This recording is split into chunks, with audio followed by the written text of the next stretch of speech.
अंधकार में गाफिल सोती ज्ञान चेतना। नर का नर्तन पशु का कर्तन, केवल धर्म रहा था इतना। नृत्य कर रहा स्वर्ग तुम्हारा, मानव की आँखों के आगे। तभी अचानक भारत भूखे सोए हुए भाग्य ही जागे।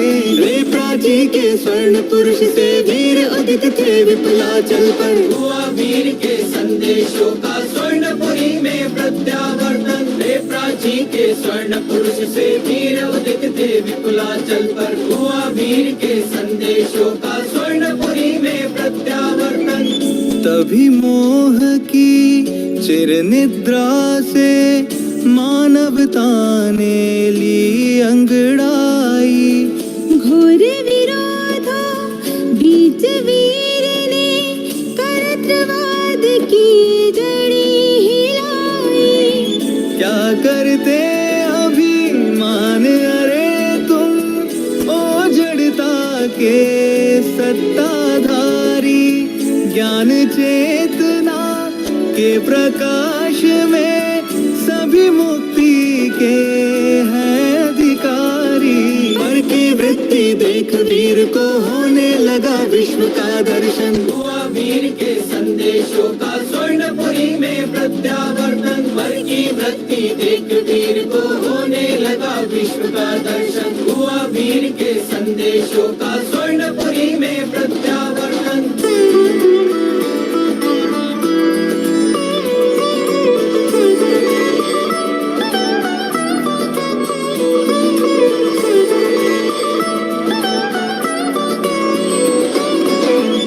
आज अरे एकांत स्थान में बैठा योगी अलख जगाता। सन्मति कुंद चरण से जो प्रतिपल ही बढ़ता जाता। अरे समय सी निधि को पाकर अमृत सा जिसने पी डाला। छद्म वेश में छद्म पक्ष पर अंतर छद्म वमन कर डाला। लक्ष्य शीश को पद चुंबन भी पा न सके जिसका आकर्षण। हुआ वीर के संदेशों का स्वर्णपुरी में प्रत्यावर्तन। लक्ष्य शीश को पद चुंबन भी पा न सके जिसका आकर्षण। हुआ वीर के संदेशों का स्वर्णपुरी में प्रत्यावर्तन।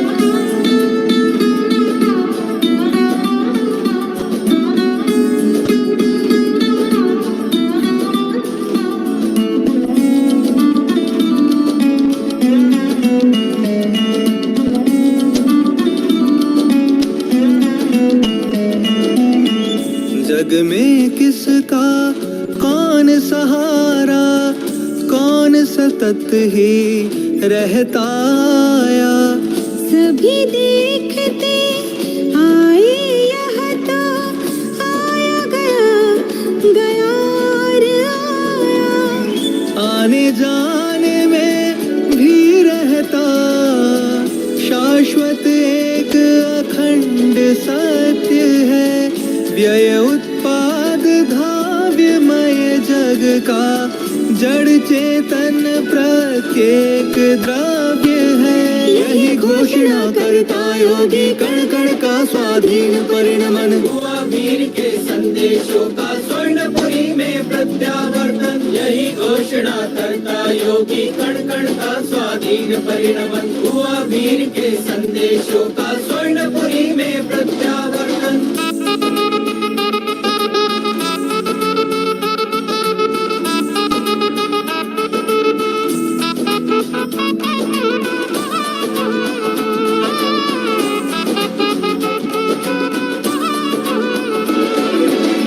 है कण कण परिपूर्ण रे, फिर किसका क्या लोगे क्या दोगे। करता बन के अहंकार में दुख का बीज स्वयं सुख की चाह अनंती तेरी, किंतु नहीं श्रद्धा सक्षम। जिसके पास नहीं है उससे लेने की तो बात विलक्षण। बीते घट की प्यास बुझाने का प्रयत्न है बाल प्रदर्शन। हुआ वीर के संदेशों का स्वर्णपुरी में प्रत्यावर्तन। बीते घट से प्यास बुझाने का प्रयत्न है बाल प्रदर्शन। हुआ वीर के संदेशों का स्वर्णपुरी में प्रत्यावर्तन।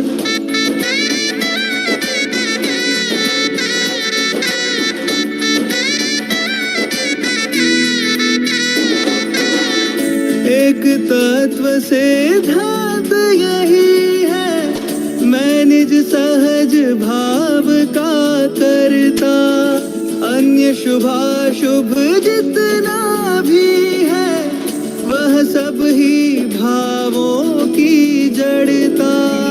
उसका बोध उसी की श्रद्धा, सुख का केवल मूल यही है। अरे पराये का जो आश्रय, महादुख है मरण वही है। कभी निमित्ताधीन दृष्टि ने किया विकार का नहीं स्खलन। हुआ वीर के संदेशों का स्वर्णपुरी में प्रत्यावर्तन। कभी निमित्ताधीन दृष्टि ने किया विकार का नहीं स्खलन। हुआ वीर के संदेशों का स्वर्णपुरी में प्रत्यावर्तन।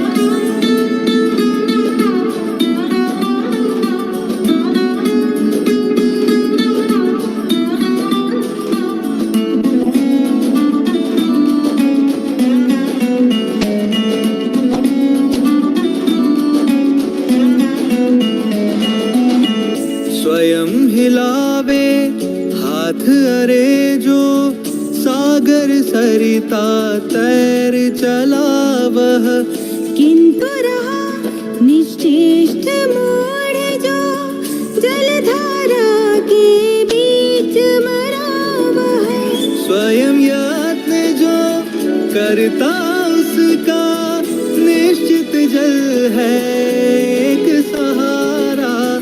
जो निश्चेष्ट पड़ा रे जल में, उसका जल क्या करे विचारा। अरे लक्ष्य की सिद्धि सुनिश्चित पौरुष करते रहो चिरंतन। हुआ वीर के संदेशों का स्वर्णपुरी में प्रत्यावर्तन। अरे लक्ष्य की सिद्धि सुनिश्चित पौरुष करते रहो चिरंतन। हुआ वीर के संदेशों का स्वर्णपुरी में प्रत्यावर्तन।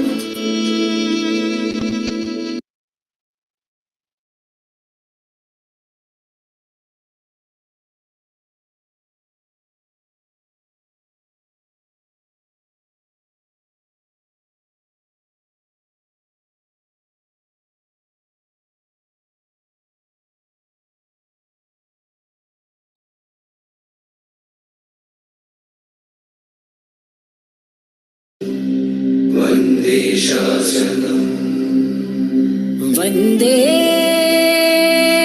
शासनम् वन्दे शासनम् वन्दे शासनम् वन्दे शासनम् वन्दे शासनम् वन्दे शासनम् वन्दे शासनम् वन्दे शासनम्। ओ वीर तारू शासन मुझने प्राण थकी पण प्यारू।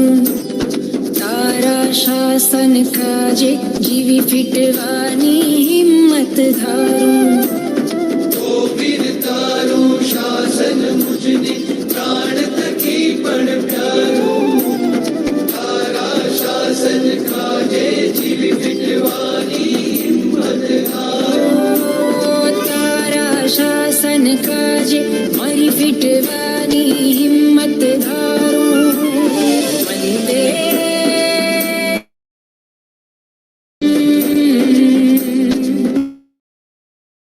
शासनम्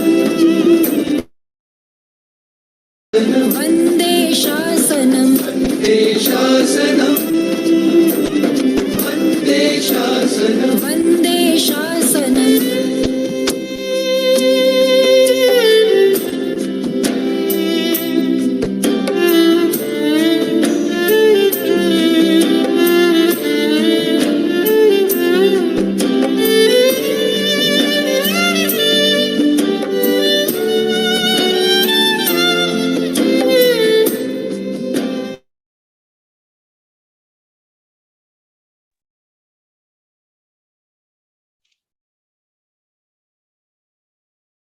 ओम नमः सिद्धेभ्य। आप सभी को मेरा सादर जय जिनेन्द्र। आज वीर शासन जयंती का महान पावन अवसर और हमारी सिद्धम पाठशाला ये वीर शासन जयंती जो जिनेन्द्र भक्ति से आरंभ हुआ था और कल बहुत सुंदर एक अद्भुत संगोष्ठी हमारे पाठशाला के नन्हे मुन्ने बच्चों के माध्यम से हमने देखी। और अभी हम कुछ देर पहले आदरणीय युगल जी बाबूजी की रचना सुन रहे थे। वह रचना आज ही आई है और आप लोगों ने सुना होगा कितनी गंभीर रचना वीर के संदेशों में। और युगल जी बाबूजी तो हमेशा कहते थे कि कोई पर्व मनाओ या मत मनाओ, लेकिन वीर शासन जयंती पर्व हमें जरूर मनाना चाहिए। ये तो जैनों का गणतंत्र दिवस है, तो उसी के उपलक्ष्य में कल तो बच्चों को सुना था, आज बच्चों की मम्मियों को हम सब लोग हमारे जैन धर्म की 8 जो महासतियां हुई हैं, आदर्श महिलाएं हुई हैं, उन्होंने क्या किया उन पर हम सुनने वाले हैं। तो मैं, क्योंकि हमारे पाठशाला के परिवार ही इसका आयोजक होता है, पाठशाला का परिवार ही इसका आयोजन करता होता है, तो मैं ये पूरा मंच और ये पूरा कार्य हमारी पाठशाला से जुड़ी हुई अवधि और रम्या, उनकी मम्मी स्वाति भाभी जो नियमित हमारी पाठशाला में जुड़ती हैं, आती हैं। आप भिवाड़ी से हैं और आप जब से मुमुक्षु आश्रम दर्शनार्थ के लिए आए थे तब से आज तक पाठशाला हमेशा डेली ज्वाइन करते हैं। तो मैं ऐसे स्वाति भाभी भिवाड़ी से उनको आवाज देता हूँ, वो आए और आगे का पूरा मंच और कार्यभार संभाले। स्वाति भाभी।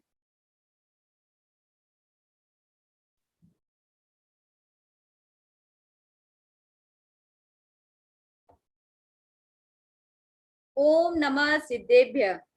सभी आत्मार्थियों को मेरा शुद्धात्म वंदन। सबसे पहले मैं धन्यवाद करना चाहूंगी मुमुक्षु आश्रम कोटा द्वारा संचालित सिद्धम पाठशाला का और सिद्धम पाठशाला में पढ़ा रहे सभी गणमान्य गुरुओं का कि उन्होंने मुझे इस कार्यक्रम के संचालन का पदभार सौंपा। सभी लोग हाथ जोड़ लीजिए।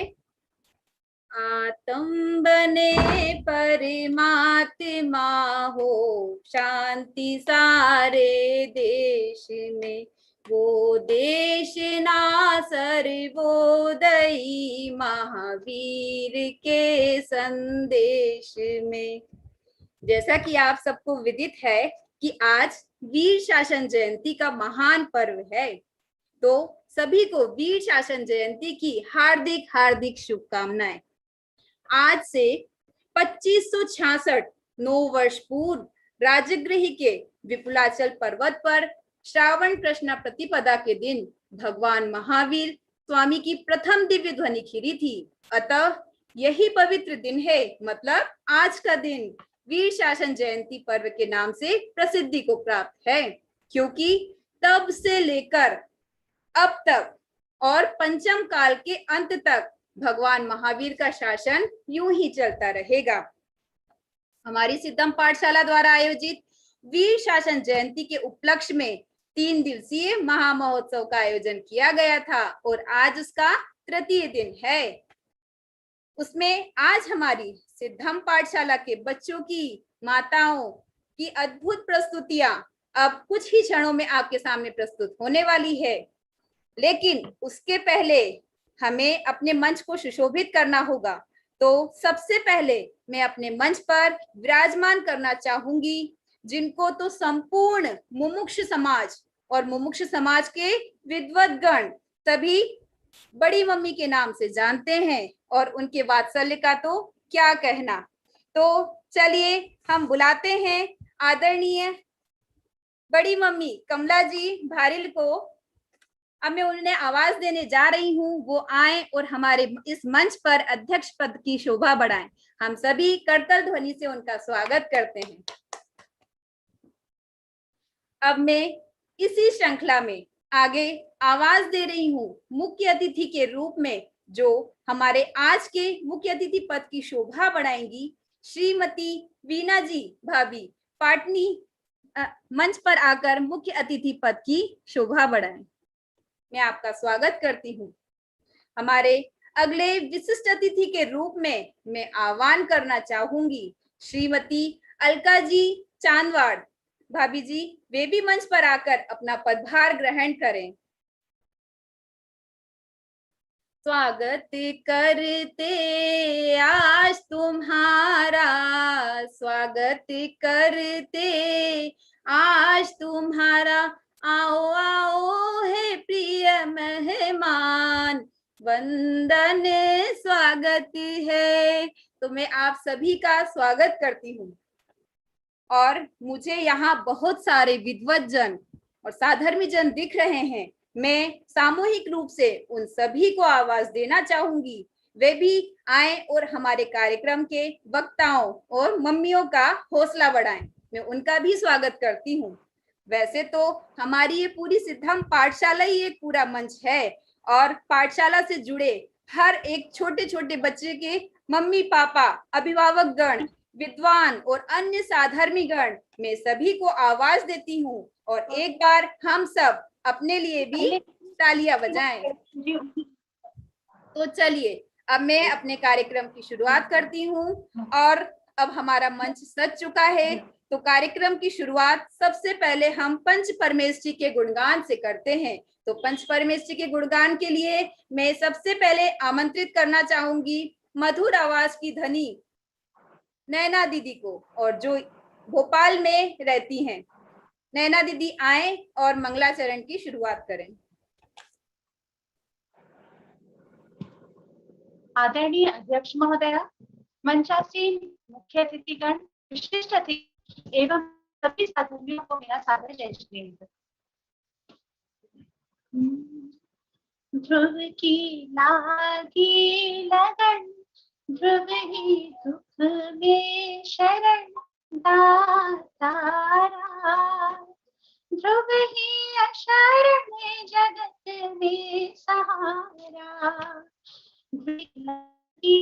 लगन ध्रुव ही दुख में शरण दातारा, ध्रुव ही अशरण जगत में सहारा, क्रमशः पर्याय प्रतिपल निकलती, फिर भी ध्रुव को नहीं न्यून करती, ध्रुव तो रहता चल शाश्वत अनुपम अमर अज अविकारा, ध्रुव ही अशरण जगत में सहारा, जो पर्याय नहीं है अटकते, वे ही चारों गति में भटकते, ध्रुव को ध्याते रहे वे सुख पाते रहे भव भयहारा, ध्रुव ही अशरण जगत में सहारा, ध्रुव की महिमा जिसे नित्य भाई, उसको अंतस में ध्रुव ही दिखाए, ज्ञान दिन कर उगे मिथ्यात्म सब भगे हो जियारा, ध्रुव ही अशरण जगत में सहारा, ध्रुव की लागी लगन, ध्रुव ही दुख में शरण दातारा, ध्रुव ही अशरण जगत में सहारा, ध्रुव ही अशरण जगत में सहारा, ध्रुव ही अशरण जगत में सहारा। जय जिनेंद्र। बहुत सुंदर भक्ति मंगलाचरण प्रस्तुत किया गया नैना दीदी के द्वारा। अब मैं नृत्य मंगलाचरण के लिए आमंत्रित करना चाहूंगी अनुप्रेक्षा अगम्या जैन बिजोलिया को।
तो देखा आपने, कार्यक्रम की शुरुआत ही इतनी सुंदर भावों द्वारा और मनमोहक नृत्य के द्वारा की गई हो, वो कार्यक्रम कितना अद्भुत होगा और अनूठा होगा। अरे ये मैं नहीं कह रही हूँ, ये तो आप खुद कहेंगे जब आप देखेंगे कि हमारी सिद्धम पाठशाला की मम्मियों ने कितनी सुंदर सुंदर कहानियां सुनाई हैं। तो चलिए अब मैं आपको ले चलती हूँ हमारे कहानियों के पिटारे में, जहां पर आपको हमारे भारत के धरातल पर जन्मी हुई साधारण नहीं, कुछ अद्भुत ही और अनुकरणीय नारियों के जीवन की ओर, जिनके जीवन का हर एक प्रसंग हमारे लिए प्रेरणादायी बन जाएगा। जैसा कि आप सब लोग जानते हैं और ऐसा समझते भी हैं कि जैन धर्म तो पुरुष प्रधान ही है, और क्योंकि मोक्ष का मार्ग भी पुरुष पर्याय से ही प्राप्त होता है, लेकिन ऐसा नहीं है कि हमारे जैन धर्म में भी कुछ ऐसी नारियां हुई हैं जिन्होंने अपनी आत्मा का कल्याण कर और स्त्री पर्याय को छेद कर मोक्ष की प्राप्ति की है या फिर आने वाले भव में प्राप्त करेंगी। तो चलिए हम चलते हैं अपने कहानियों के पिटारे में। तो सुनिए हमारी कहानी नंबर 1, संस्कृति। बेटा संस्कृति, संस्कृति।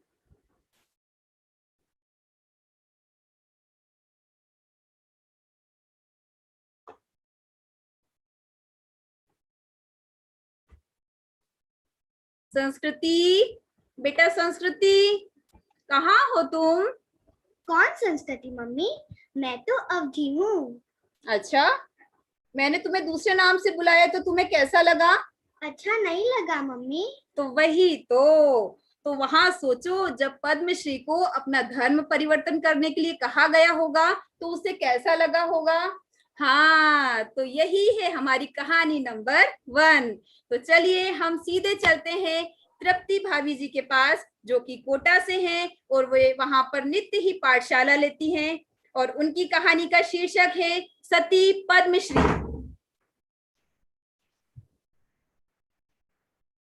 चलो बेटी, घर चलते हैं। अब कोई शंका नहीं, अब हम घर पर सुख से रहेंगे। बेटी घर चलो। नहीं पिताश्री, अब मैं नहीं जाऊंगी। अब तो मैं आर्य का दीक्षा लूंगी और आत्म साधना कर अपना कल्याण करूंगी।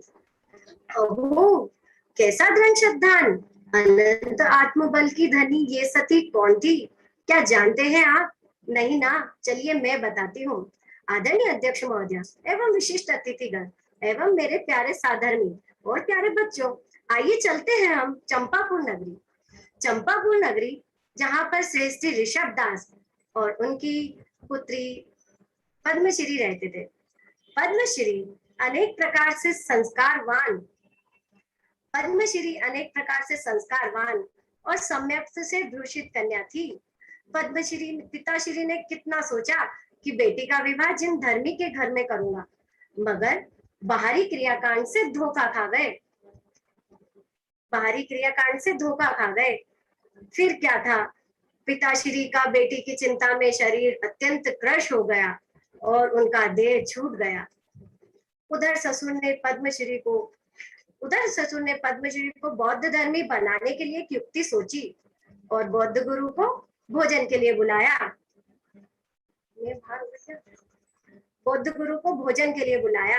बौद्ध गुरु अपनी सर्वज्ञता का स्वांग दिखाते हुए बोले कि मैं सब जानता हूँ कि तुम्हारा पिता मरकर मृग हुआ है, और अगर तुम बौद्ध धर्म अपना लोगी तो वह स्वर्ग चला जाएगा।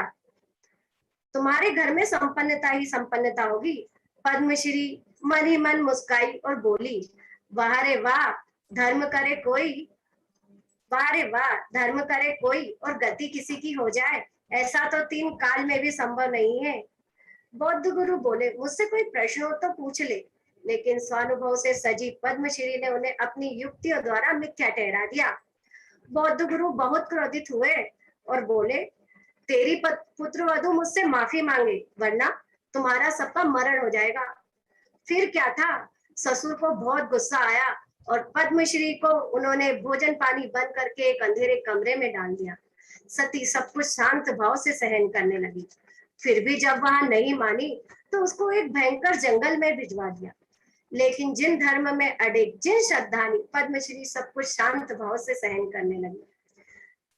पंच परमेश्वरी का स्मरण करके अपनी आत्मा की साधना करने लगी। सच ही है, धर्मात्मा कहीं भी हो, कभी भी अपनी मर्यादा को नहीं छोड़ते। इधर पति व्यापार करके वापस आया और पद्मश्री के ना मिलने पर उसे जंगल जंगल ढूंढने लगा। तभी उसको एक सर्प ने डस लिया। यह बात जब पद्मश्री के ससुर को पता लगी तो वो सब उसको मारने के लिए जंगल में पहुंचे। लेकिन क्या था, जिन धर्म का चमत्कार देखकर, तभी जैसे ही उन्होंने पद्मश्री के ऊपर हथियार उठाए, ऊपर से देवों ने आकर पद्मश्री की दृढ़ श्रद्धा से और जैन धर्म के प्रभाव से पद्मश्री की रक्षा की और पति को मूर्छा से उठाया। जैन धर्म की जय हो, पद्मश्री की जय हो, जैन धर्म की जय हो, जय हो। ओहो, ऐसा अद्भुत अलौकिक चमत्कार देखकर सभी ने जैन धर्म अपनाया। बौद्ध गुरु ने भी जैन धर्म अपनाया और ससुर ने पद्मश्री से माफी मांगी। वो बोले, बेटी घर चलो। लेकिन जिसके रोम रोम में ही वैराग्य छा गया हो, उसको सांसारिक सुख क्या रुचेंगे, उसे तो सपने में भी नहीं रुचेंगे। पद्मश्री बोली, पिताश्री, अब हम आर्य का दीक्षा लेंगे और अपने जन्म को सार्थक करेंगे।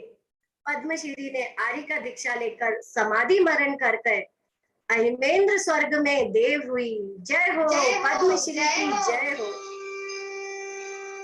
तो देखा बच्चों आपने किस तरह जिन धर्म की दृढ़ श्रद्धानी पद्मश्री ने अपने जिन धर्म की रक्षा की, और हमें भी बाहर में कैसा भी उदय आए, कोई कैसा भी स्वांग धरे, कोई कितना भी हमें कोरोना सताए, लेकिन हमें कभी भी अपने किसी भी अंधविश्वास में नहीं पड़ना चाहिए और अपने जिन धर्म में सदा अडिग रहना चाहिए। यानी कभी भी अपने ज्ञातत्व स्वभाव को नहीं छोड़ते, तो क्या हमें अपने ज्ञातत्व स्वभाव को छोड़ देना चाहिए? कभी नहीं। जो दृढ़ श्रद्धानी होते हैं वह सदा सुखी होते। तो आओ बच्चों, हम सब आज एक प्रण लेते हैं। क्या लेंगे आप सब मेरे साथ एक प्रण? आज से प्रण करो प्राण जाए भले, पर न विश्वास मेरा कभी भी चले। एक जिन धर्म है सौख्य की वो कला, मोह साम्राज्य भी जिसके आगे ढला। कितने बलिदानों से है मिली ये ध्वजा, श्वास के अंत तक फहराएंगे हम। जिन धर्म हमने समझा मरम, तेरी रक्षा में प्राण भी तज देंगे हम। जिन धर्म जय जिनेंद्र।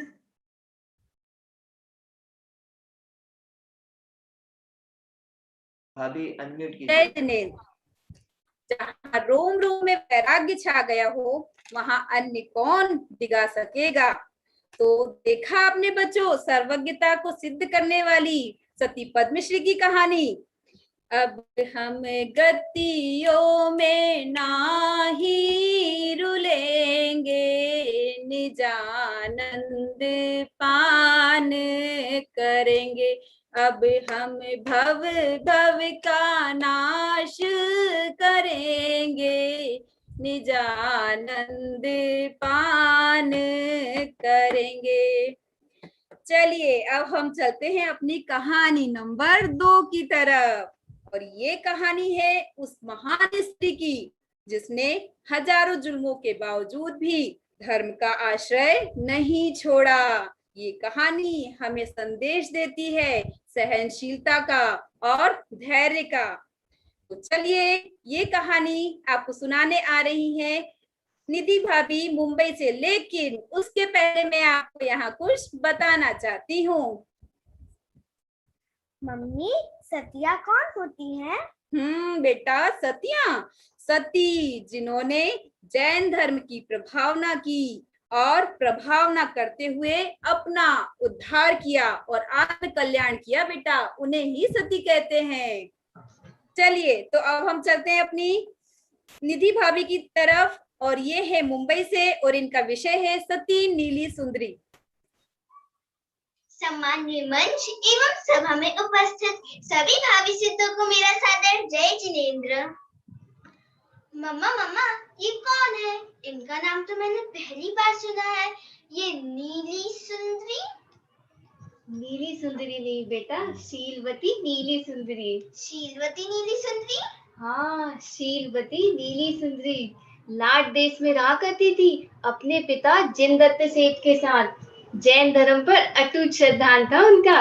और बता ना मम्मा इनके बारे में। हाँ बेटा, उसी नगर में एक सागर दत्त नाम का एक व्यक्ति रहता था और उसने नीली सुंदरी के साथ छल से शादी कर ली। छल से?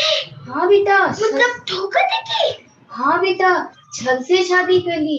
शादी के बाद जब नीली सुंदरी को पता चला कि सागर दत्त तो जैन धर्म का पक्का विरोधी है, विधर्मी है, तो मम्मा नीली सुंदरी ने डर के मारे जैन धर्म छोड़ दिया। यही तो चाहते थे नीली सुंदरी के ससुर जी कि नीली सुंदरी डर जाए और जैन धर्म को छोड़ दे। इसीलिए उन्होंने अपने मिथ्या मार्गी गुरुओं को अपने घर पर भोजन के लिए निमंत्रित किया था, जिससे कि वो डर जाए और भोजन और उनके मार्ग को अपना ले। मम्मा नीली सुंदरी तो जैन थी।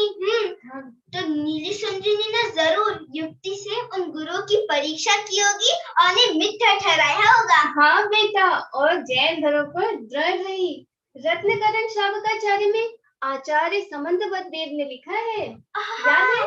हाँ याद है, वो 40 नंबर के श्लोक हाँ में। बेटा, का पथे पथि दुःखाना का पथस्थे सन्मतिः असंप्रक्तिर्नुत्यते दृष्टिरुच्यते। अर्थात जो जीव मिथ्या मार्ग में चलने वाले पुरुषों की मन से प्रशंसा नहीं करते हैं, वचन से स्तवन भी नहीं करते हैं और काय से हाथों की उंगलियां नख आदि जोड़कर सराहना भी नहीं करते ना, वह अमूढ़ दृष्टि है। सही कहा बेटा। लेकिन मम्मा, जब नीली सुंदरी ने उनके गुरु का अपमान किया, उन्हें मिथ्या ठहराया, तो फिर नीली सुंदरी के घर वालों को उनके ऊपर गुस्सा नहीं आया होगा? आया ना बेटा, उनको तो बहुत गुस्सा आया। अरे उन्होंने तो उसको बहुत परेशान किया। उसकी नंदों ने तो उसके ऊपर पर पुरुष के साथ व्यभिचार करने का कलंक तक लगा दिया। मतलब शील पर दोष लगाया? हाँ बेटा, शील पर दोष लगाया। फिर मम्मा, नीली सुंदरी की मदद करने के लिए कोई नहीं आया? आए ना बेटा, उसी नगर के रक्षक देवता उनकी मदद के लिए आए। जो जिनेंद्र भगवान पर अटूट श्रद्धा रखता है ना, उनकी मदद के लिए तो स्वयं ही देव प्रकट हो जाते हैं। लेकिन मम्मा, हाँ बेटा, उन रक्षक देवताओं ने नीली सुंदरी की कैसे मदद की? अरे उन्होंने क्या किया, उन्होंने नगर का दरवाजा बंद कर दिया, जिससे क्या हुआ, नगर से आना जाना सब बंद हो गया, सारा व्यापार ठप हो गया। नगर के सैनिक परेशान हो गए कि ये दरवाजा क्यों नहीं खोल रहे हैं, सारा व्यापार ठप हो गया है, आना जाना सब बंद हो गया है। परेशान होकर भी तो पता क्या हुआ, वो राजा के पास गए, राजा से बोला, महाराज नगर का दरवाजा बंद हो गया है, हमने बहुत प्रयास किए हैं लेकिन दरवाजा खुल ही नहीं रहा है, सारा व्यापार ठप हो गया है। राजा को ख्याल आया, बताओ उनको क्या ख्याल आया, उनको ख्याल आया कि रात में मैंने एक स्वप्न देखा था, और स्वप्न में उन्होंने पता क्या देखा था, उन्होंने देखा था कि नगर का दरवाजा बंद हो जाएगा और कोई शीलवती नीली सुंदरी उनके स्पर्श से ही वो दरवाजा खुलेगा। मम्मा, वो ना स्वप्न जरूर ना वो रक्षक देवता नहीं लाया होगा नीली सुंदरी। हाँ बेटा, सही कहा। फिर क्या हुआ मम्मा? फिर नगर के सिपाही नीली सुंदरी को लेने पहुंचे। नीली सुंदरी नमोकार मंत्र का जाप करते हुए वहां पर आए, बंद दरवाजे के पास आकर वो खड़ी हुई और उन्होंने अपने पैरों से दरवाजे को जैसे ही स्पर्श किया और दरवाजा खुल गया और चारों तरफ शीलवती नीली सुंदरी की जय जयकार होने लगी। बोलो शीलवती नीली सुंदरी की जय हो, बोलो शीलवती नीली सुंदरी की जय हो। और मम्मा, उनका कलंक भी दूर हो गया है ना? हाँ बेटा, उनका कलंक दूर हो गया।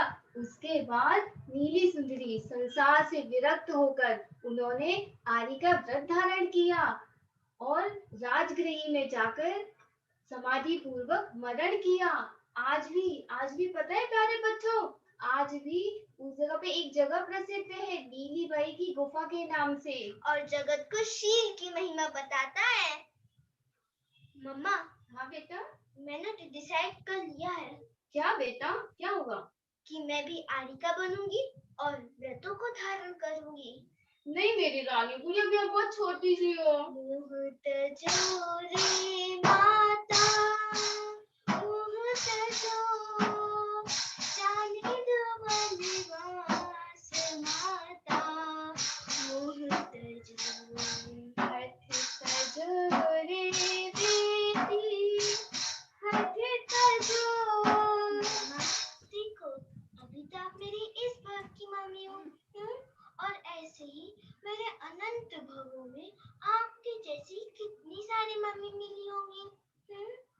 ज्योति माता मेरी वो ही पत्नी बनी, फिर पत्नी से वो मेरी भगिनी बनी। रिश्ते बनते रहे और बदलते रहे, न ठिकाना मिला। मम्मा, मुझे भी अपना आत्म कल्याण करना है। मैं भी भेद विज्ञान करके आत्मानुभव करूंगी और अनंत कालों के लिए सिद्धालय में विराजमान हो जाऊंगी। ओम नमः सिद्धेभ्यः जय जिनेन्द्र। जय जिनेन्द्र। बहुत सुंदर कहानी सुनाई गई निधि भाभी के द्वारा, शीलवती सती नीली सुंदरी। तो आपने देखा एक छोटी सी बच्ची ने हमें क्या संदेश दिया कि हमें अपने भव की माता प्राप्त करने से तो अच्छा है कि हमें इस भव में जो जिनवाड़ी माता मिली है हम उसका आश्रय लें और अपने इस भव का, इस पर्याय का नाश करें। तो चलिए अब हम चलते हैं अपनी कहानी नंबर 3 की तरफ।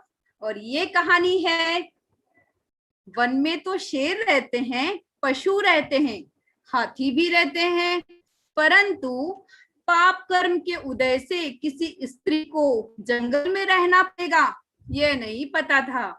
तो वनवासी अंजना ये एक ऐसी स्त्री की कथा है जो शील पर कलंक लगने के बाद भी निष्कलंक रहकर जंगल की अटवियों में मुस्कुराती रही। उत्तम चरित्र कभी भी दूषित नहीं होता, इसी सिद्धांत को प्रतिपादित करती ये कथा वनवासी अंजना की, और जिसे सुनाने आ रही है मेघना जी कोटा से। और मेघना जी के बारे में मैं आपको कुछ बताना चाहूंगी, ये लौकिक शिक्षा में मैथमेटिक्स की लेक्चरर भी हैं। चलिए अब हम चलते हैं, सीधे सुनते हैं मेघना जी को।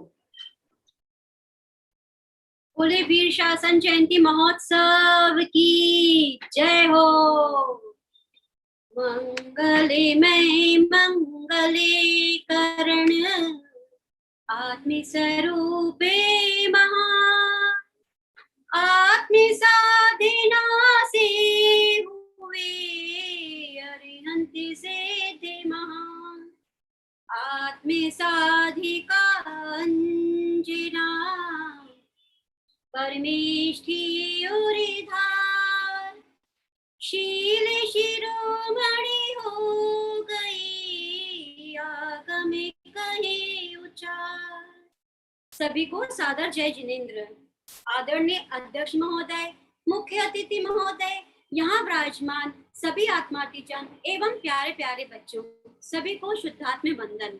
आज हमारा परम सौभाग्य है कि हम सभी परम पूज्य सतियों के माध्यम से वैराग्य प्रसंगों को सुन रहे हैं। इसी क्रम में मैं आज सती अंजना को की कथा में से एक वैराग्य प्रसंग प्रस्तुत कर रही हूँ। अंजना महेंद्रपुर नगर के राजा महेंद्र की पुत्री थी। अंजना का विवाह राजा प्रहलाद के पुत्र पवनंजय के साथ में हुआ था। 22 वर्ष तक पति के वियोग होने पर भी सास केतुमती के द्वारा कलंकिनी कहकर गर्भवती अंजना को ससुराल से निकाल दिया और जिसे अपने स्वयं के पिता के घर में भी आश्रय नहीं मिला। ऐसी अंजना संसार से विरक्त हो गई और बहुत उदास हो गई और अपनी सखी बसंतलिका के साथ वन की ओर प्रस्थान करती है। वह अपनी सखी से बोलती है, चलो सखी, अब हम दिगंबर मुनियों की शरण में चलते हैं, क्योंकि इस जग में अब हमारा कोई नहीं है। केवल देव गुरु धर्म ही अब हमारे सच्चे माता पिता हैं। इसके अलावा अब हमारा आत्मा ही हमारा शरण है। इस प्रकार जंगल में चलते चलते अंजना बीच रास्ते में जब थक जाती, तब बसंतलिका सोचती है कि हे प्रभु, इस अंजना ने ऐसा कौन सा अपराध किया होगा कि जो इसे सभी ओर से तिरस्कृत होना पड़ रहा है, वो भी गर्भावस्था में। इसलिए हर जीव को यह विचार करना चाहिए कि जब कभी खोटे कार्य करें तो ये विचार करें कि खोटे कार्य हमको नहीं करना है, क्योंकि अपने अपने परिणामों का फल तो सबको मिलता है। इस प्रकार सखी अंजना को कुछ समझाती है शांत चित्त से। शांत चित्त हो, निर्विकल्प हो, आत्मन निज में तृप्ति रहो, व्याकुल न हो, शुक्ति न हो, चिदानंद रस सहज पियो। अंजना का चित्त जब शांत होता है तो वह अपने आप से प्रश्न करती है कि मैं कौन हूँ, और ये इसका उत्तर वह स्वयं पाती है कि मैं तो यह एक टंकोत्कीर्ण न्यायक स्वभावी भगवान आत्मा हूँ। आगे जाकर उनको भयानक वन मिलता है। तो बच्चों, क्या वह डर जाती होंगी? अरे नहीं नहीं, ज्ञानी जीव ऐसे थोड़ी डर जाते हैं, वह तो निडर होते हैं क्योंकि उनके पास तो उनकी आत्मा की शरण है। वहां आगे जब उनको शेर आदि पशु मिलते हैं तो सखी बोलती है कि चलो अंजना, हम ऐसे स्थान पे चले जहाँ शेर आदि पशु ना हो। वे और आगे जाते हैं, आगे जाकर के उनको एक गुफा दिखती है। सखी अंजना को धीरे धीरे गुफा के अंदर लेकर के जाती है। जैसे ही वो अंदर पहुंचते हैं तो उनकी तो खुशी का ठिकाना ही नहीं रहता। ऐसा क्या दिख जाता है उनको गुफा में? वे दोनों देखती हैं कि अंदर दिगंबर चारण ऋतुधारी मुनिराज ध्यान मग्न है और वह दोनों उनके आगे नमोस्तु कहकर बैठ जाती हैं। थोड़ी देर बाद जब मुनिराज ध्यान से बाहर आते हैं तो वह धर्मोपदेश देते हैं और वो बताते हैं कि अंजना, ऐसे कौन से दुख तुमने पूर्व भव में किए हैं कि जिसका फल तुम्हें आज मिल रहा है। वो बताते हैं कि तुमने पूर्व भव में दिगंबर प्रभु का ऐसा अपमान किया था जिस वजह से आज तुमको 22 वर्ष तक पति का वियोग हुआ है। साथ ही वो यह भी बताते हैं कि जो तुम्हारे उदर में पवन पुत्र हनुमान पड़ रहा है वो एक जन्म के बाद में इसी भव में मोक्ष प्राप्त करेगा। अंजना का तो खुशी का ठिकाना नहीं रहता है। और जब आगे योग काल में, आगामी काल में हनुमान का जन्म होता है तब वहां पर पूरा वन हरा भरा हो जाता है। सारे पशु पक्षी नृत्य करने लग जाते हैं। हनुमान कामदेव थे और साथ में वो चरम शरीरी भी थे। और फिर इस प्रकार बच्चों कि जिस तरह भगवान महावीर हमारे भगवान हैं तो हनुमान जो मोक्ष गए हैं वो भी हमारे भगवान हैं। फिर इसके बाद में जब हनुमान थोड़े से बड़े होने लगते हैं तो देखिए जरा अपनी माता के साथ में कैसे तत्व चर्चा करते हैं। बच्चों, आप भी अपने माँ के साथ में तत्व चर्चा किया करो क्योंकि आप सिद्धम पाठशाला में पढ़ते हो तो बहुत कुछ सीखते होंगे तत्वों की बातें। तो अपनी माँ को सुनाया भी करो और तत्व चर्चा किया करो। तो एक बार अंजना अपने पुत्र हनुमान से पूछती है, हे पुत्र, तुम्हें क्या अच्छा लगता है? तो हनुमान उत्तर देते हैं, हे माँ, मुझे तो बस एक तुम ही अच्छी लगती हो और इसके अलावा एक आत्मा का सुख मुझे अच्छा लगता है। हे माँ, तुम भी इसी भाव में आदि का व्रत धारण करना और इसके बाद में तुम भी इसी भाव से मोक्ष जाना। तो वो स्त्री पर्याय का छेद करना और मोक्ष जाना। तो इसके बाद में फिर अंजना बोलती है, हे पुत्र, तुम्हारे मुख से ये बातें कितनी सुंदर लगती हैं और अब तो आनंद से बस मोक्ष की ही साधना करनी है। अंत में हनुमान ने संसार से विरक्त होकर दिगंबर दीक्षा धारण करी और स्वरूप में मग्न केवल ज्ञान प्राप्त करके मांगी तुंगी से मोक्ष लक्ष्मी का वरण किया। फिर अंजना ने भी आर्य का दीक्षा ली और शीघ्र ही वह भी निर्वाण को प्राप्त करेगी। उनका भी समाधि मरण पूर्वक देह हुआ, इसीलिए तो वह सती कहलाई। बोलिए आर्य का अंजना की जय हो। हमको भी ऐसी पौराणिक कथाओं से क्या शिक्षा मिलती है कि कैसे भी विकट परिस्थितियां आए, कैसे भी हमारे पास में विपरीत परिस्थितियां बने, लेकिन एक देव गुरु धर्म ही वह हमारे सच्चे माता पिता हैं। बच्चों, आज जो तुमने माता पिता बनाए हैं वह तो लौकिक में माता पिता हैं, लेकिन सच्चे में हमारे माता पिता कौन है? देव गुरु धर्म। और इसके अलावा हमको भी अपनी आत्मा की ही शरण करनी है, किसी से भी डरना नहीं है। बच्चों, कभी लाइट चली जाए तो क्या आपको डर लगेगा? नहीं। जब तुम्हारा आत्मा तुम्हारे साथ है तो किसी और से डरने की क्या जरूरत है। और शीघ्र ही हम सब भी मुक्ति लक्ष्मी का वरण करें, ऐसी मेरी मंगल भावना है। जय जिनेंद्र। सती अंजना की जय हो, सती अंजना की जय हो। इस जन्म में ना मिले पर भव में मिलता है, इस जन्म में ना मिले पर भव में मिलता है। अपनी अपनी करनी का फल सबको मिलता है। जी हाँ, तो आपने देखा इस कहानी में एक छोटा सा बच्चा जो भगवान हनुमान का जीव था वो अपनी माता के वैराग्य का कारण बना। तो चलिए अब हम चलते हैं अपनी कहानी नंबर 4 की तरफ, और ये कहानी है इसके पहले मैं आपसे कुछ पूछना चाहूंगी बच्चों। अच्छा मुझे बताओ, हम किस क्षेत्र में रहते हैं? हम आर्यवर्त क्षेत्र में रहते हैं। हाँ, आर्यवर्त में रहते हैं। तो ये कहानी आर्यवर्त की ही है। ये आर्यवर्त महापुरुषों की धरातल कहलाती है, जिसमें एक नहीं हजारों महापुरुष पैदा हुए हैं, लेकिन जब नारियों की बात आती है तो उसमें सीता का नाम सबसे अग्रणी है। सीता अर्थात नारी जाति का अक्स है। यदि हम सीता की संपूर्ण घटनाओं की चर्चा करें तो मुझे एक क्या ऐसी 3-4 गोष्ठियां और लग जाएंगी। तो चलिए सीता के जीवन से जुड़े हुए सभी प्रसंगों में से गिने हुए 3 प्रसंग आपके सामने लेकर आ रही है नेहा जी कोटा से। मैं इनके बारे में आपको बताना चाहूंगी। नेहा जी आदरणीय धर्मेंद्र पंडित जी की धर्म पत्नी है। अभी हम सीधे चलते हैं नेहा जी के पास। आदरणीय मंच, श्रोतागण एवं पाठशाला के नन्हे मुन्ने प्यारे बच्चों, सभी को मेरा सादर जय जिनेंद्र। हम सभी लोगों ने सीता के बारे में तो बहुत सुना है, लेकिन मैं आज यहाँ पर सीता से संबंधित कुछ प्रसंग आपको बताना चाहती हूँ। सीता के जीव पूर्व भाव में अनेक शरीर धारण किए, और सीता का जीव ने पूर्व जन्म में अनेक पशु शरीर भी धारण किए, और फिर आगे चलकर सीता का जीव वेदवती नाम की कन्या बना, जो कि मुनियों की हमेशा निंदा करती रहती थी, बुराई करती रहती थी। एक बार वेदवती के नगर में मुनिराज का संग आया, और उस संग के एक मुनिराज और आदिका दोनों आपस में भाई बहन थे, और वे आपस में बैठकर तत्व चर्चा कर रहे थे।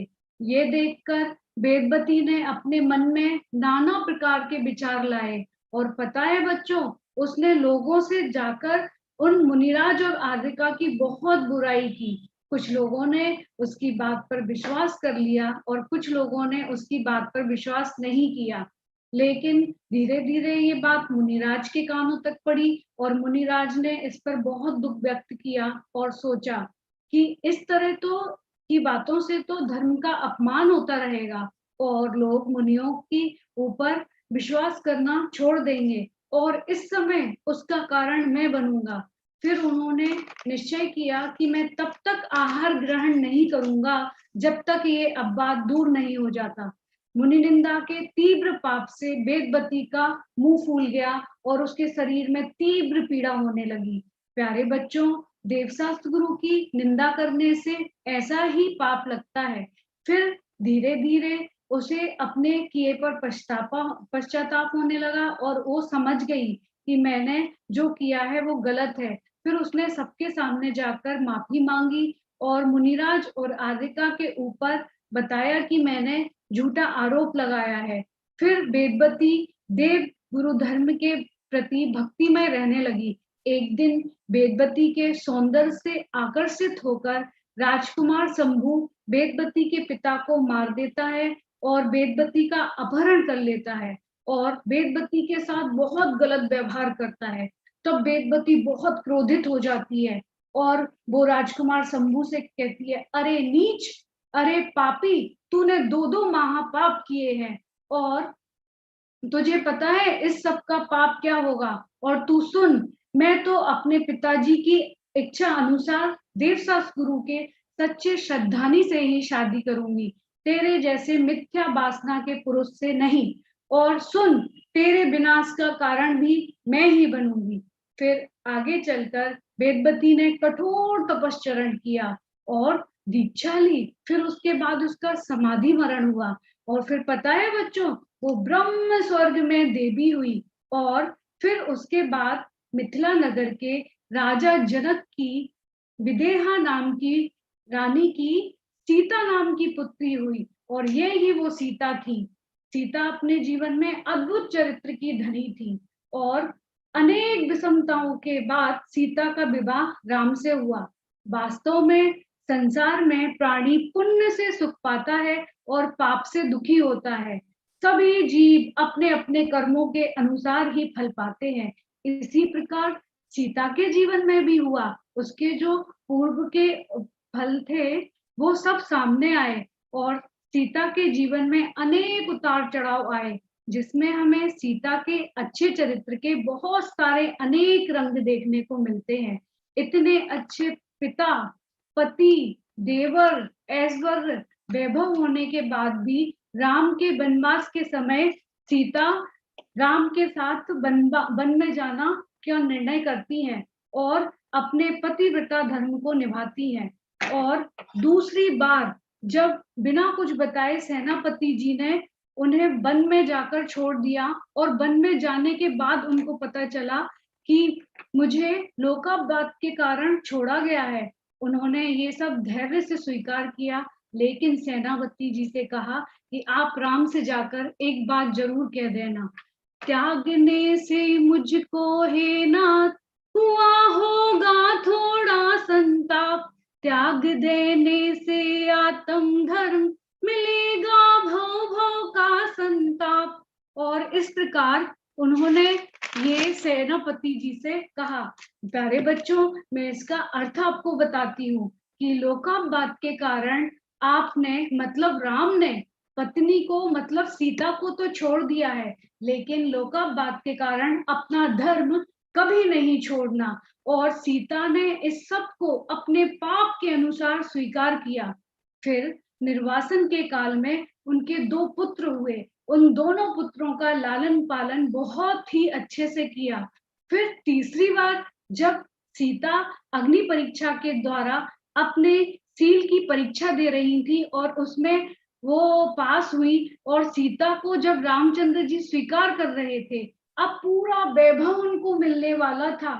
फिर संसार की विचित्रता को देखकर और संसार की असारता को जानकर उन्होंने मोह छोड़ने का निश्चय किया और विचार किया, नाते रिश्ते सब झूठे हैं, इनमें उलझी दुनिया बोली, नातों का ताप न तपना है, नाते ना मुझको अब बाएं, नाते हैं जग के बंधन ये सभी जगत को भरमाए। इस प्रकार हम देखते हैं कि तीनों प्रसंग में ही सीता को पूर्व में बंधे कर्मोदय के कारण वन में जाना पड़ा, पर तीसरी बार वन जाने का निर्णय उनका स्वयं का था और वो ही निर्णय सार्थक हुआ।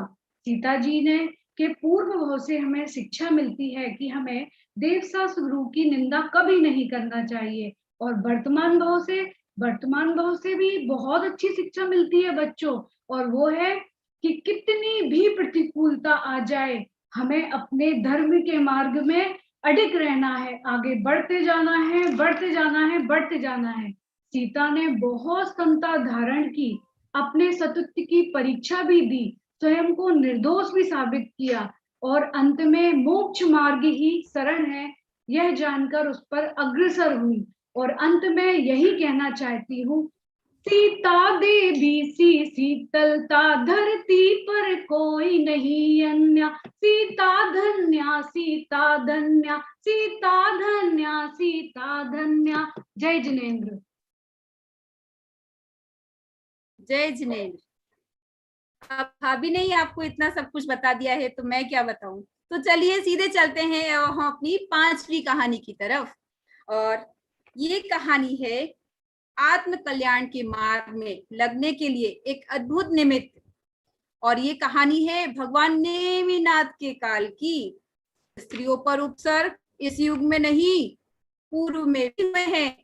हमें वर्तमान का उपसर्ग तो समझ में आता है, लेकिन विराधना समझ में नहीं आती कि जीव किस तरह से विराधना करके खोटी योनियों में घूमता रहता है और कष्ट भोगता रहता है।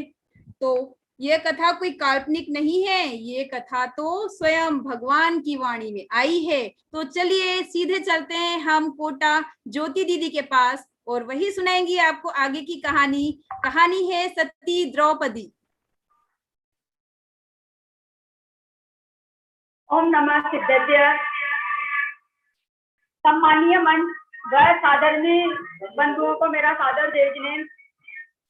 वीर शासन जयंती के उपलक्ष्य में आप सभी को बहुत बहुत शुभकामनाएं। और इसके उपलक्ष्य में आज यहाँ पर सतियों के जैन दर्शन की आदर्श नारियों का विषय लिया गया है, जिसमें मुझे विषय दिया गया है सती द्रौपदी। वास्तव में यह मेरा सौभाग्य है कि मुझे सती द्रौपदी पर बोलने का अवसर मिला। मैं अपना विषय प्रस्तुत करने से पहले मेरा एक प्रश्न है, हम धर्म क्यों करते हैं? क्यों हम सतियों और महापुरुषों के जीवन को पढ़ते हैं? आखिर इनको पढ़ने से हमें क्या मिलता है? क्यों पढ़े हम इन्हें? क्योंकि संसार के प्रत्येक जीव दुखी हैं और सुख की चाह रखते हैं और सुख का प्रयत्न भी पूरा करते हैं, परंतु वास्तव में सुख को प्राप्त नहीं होते। इन सतियों का जीवन भी हमारी तरह ही रहा है, परंतु इन्होंने ऐसा क्या किया कि ये परम सुख को प्राप्त हुई और हम परम सुख को प्राप्त नहीं हो पा रहे? क्योंकि इनके जीवन की घटनाओं को पढ़ने से हमें दुख का सच्चा कारण व सुखी होने का सच्चा उपाय ज्ञात होता है। अब मैं अपने विषय पर आती हूँ। बात उस समय की है जब नेमिनाथ भगवान का शासनकाल चल रहा था। उस समय सती द्रौपदी नागश्री की पर्याय में थी। तब धर्म की विराधना के फलस्वरूप अनंत दुख भोगे, महादुख, तिर्यंत, नरक गति आदि अनेक योनियों में भटक भटक कर महादुख भोगे और वहां से एक चांडाल के घर में पुत्री के रूप में जन्म लिया। परंतु पाप कर्मों ने वहां भी पीछा नहीं छोड़ा। तत्पश्चात जैन धर्म को अपनाकर व्रत आदि पालन किए और एक सेठ के घर में पुत्री के रूप में जन्म लिया। पुण्य कर्म के उदय से पुत्री, सेठ के घर में पुत्री तो बनी, परंतु और शरीर भी सुंदर मिला, परंतु महा दुर्गंध युक्त मिला, क्योंकि पूर्व पाप कर्मों ने भी उसे नहीं छोड़ा। तब वहां पर महादुख भोगते हुए दुर्गंध आने की वजह से उनका नाम दुर्गंधा रखा गया। और उस माँ दुर्गंधा की वजह से वहां पर पति विवाह होने पर भी पति वियोगी रहा। जब पति वियोग रहा तो एक आरिका के वैराग्य वचन सुनकर आरिका व्रत धारण किया। उसी समय एक ऐसी घटना घटी कि एक वेश्या के 5 पुरुष सेवा कर रहे थे। उसे देखकर एक समय का ऐसा परिणाम हुआ कि अरे ये कैसी सौभाग्यवती है। इस परिणाम के स्वरूप वह पंचभर्तारी कहलाई। जब बहुत दुखी हुई तो पश्चाताप स्वरूप द्रौपद राजा के घर में द्रौपदी के रूप में जन्म लिया और वहां पर अपनी पूर्व भवावली सुनकर, अपनी पूर्व भवावली जानकर संयम अंगीकार किया और वहां से अपना स्त्रीलिंग पर्याय छेद करके अच्युत स्वर्ग में देव हुई। यहाँ पर मेरी कथा समाप्त होती है। अब हम इसकी शिक्षा की ओर चलते हैं कि हमें यह सुनकर क्या शिक्षा मिली। वास्तव में सभी अज्ञानी जीव दुख का कारण पर को मानते हैं और पर के ऊपर रोष तोष करके महादुखी होते हैं, परंतु यहाँ पर सती द्रौपदी अपने दुख का कारण उस वैश्या को न मानकर स्वयं की इच्छा परिणाम को माना और जब स्वयं के इच्छा परिणाम को माना तो प्रतिकूल परिस्थिति बनने पर उस प्रतिकूल परिस्थिति से दुखी न होकर संयम धारण करते हुए, समता भाव रखते हुए, क्रमबद्ध पर्याय की निश्चितता, तत्व निर्णय के बल से 6 द्रव्य और 7 तत्व का स्वरूप समझकर उसे अपने जीवन में अंगीकार किया, ताकि नवीन खोटे कर्म ना बंधकर पूर्व कर्म भी संक्रमित हो और उसके फलस्वरूप परम सुख को प्राप्त हुई। अर्थात अगर हमारे साथ कोई प्रतिकूल परिस्थिति बनी तो उस प्रतिकूल परिस्थिति के समय मैं दुखी होकर सामने पर को दुख का कारण मान के दुखी होकर रोष तोष करूं और उसके प्रति दुर्व्यवहार करूं और नवीन खोटे कर्म बांधकर आगे अनंत दुखों में गिर जाऊं, उसकी जगह मैं क्या करूंगी, अगर मेरे पास तत्व निर्णय का बल है तो तत्व निर्णय के बल से मैं दुख का कारण अपनी स्वयं की इच्छा को जानकर पर पदार्थों से अपनी दृष्टि हटी और मुझ पर आई। जब मुझ पर आई तो मैंने क्रमबद्ध आदि सिद्धांतों को समझकर उसकी सुनिश्चितता को समझते हुए तत्व निर्णय के बल से वास्तव में मैं जाता था, जाता हूँ और जाता ही रहूंगा, इस बल पूर्वक उस समता भाव से सहकर नवीन कर्मों को बांधने से बची और जो पुराने कर्म थे वो भी संक्रमित हुए और मैं सुख को प्राप्त हुई। अतः हमें पाठशालाएं, स्वाध्याय, प्रवचन आदि के माध्यम से जैन दर्शन के सिद्धांतों को समझना चाहिए। आज कोरोना जैसी महामारी के काल में भी हमें सब ओर से शुभ अवसर है कि बड़े बड़े विद्वानों द्वारा कर्णानुयोग, चरणानुयोग, द्रव्यानुयोग, चारों अनुयोगों के माध्यम से आज बड़े बड़े विद्वान हमें तत्व परोस रहे हैं।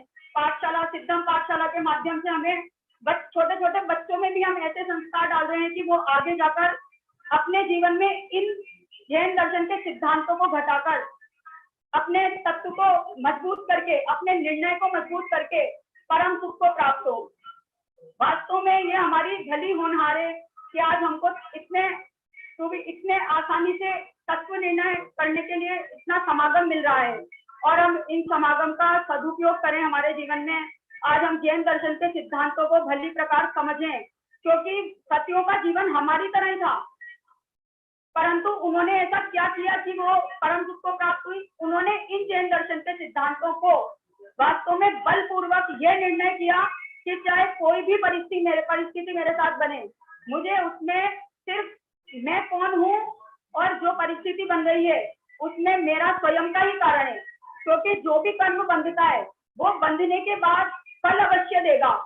तो चाहे पाप रूप हो चाहे पुण्य रूप हो, उस फल को भोगने के लिए अगर हम समता पूर्वक तत्व अभ्यास करें तो हम जरूर हमारे परम सुख को प्राप्त करेंगे। आज सती द्रौपदी की तरह हम भी हमारे परम सुख को प्राप्त करें। अब मैं अंतिम 4 लाइन कहकर अपनी बात समाप्त करूंगी। हम याद करें सती ब्राह्मी को, सुंदरी और चंदन वाला, राजुल द्रौपदी कौशल्या, मृगावती सुलसा सीता।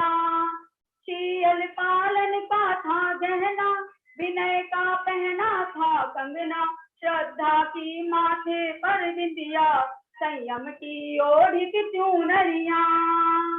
उन सतियों को याद करे प्रभु वर से फरियाद करे, सम्यक हमें भी उनके जैसा दे। धर्म का साथ था और खुद पर विश्वास था, सम्यक हमें उनके जैसा दे। जय जिनेन्द्र।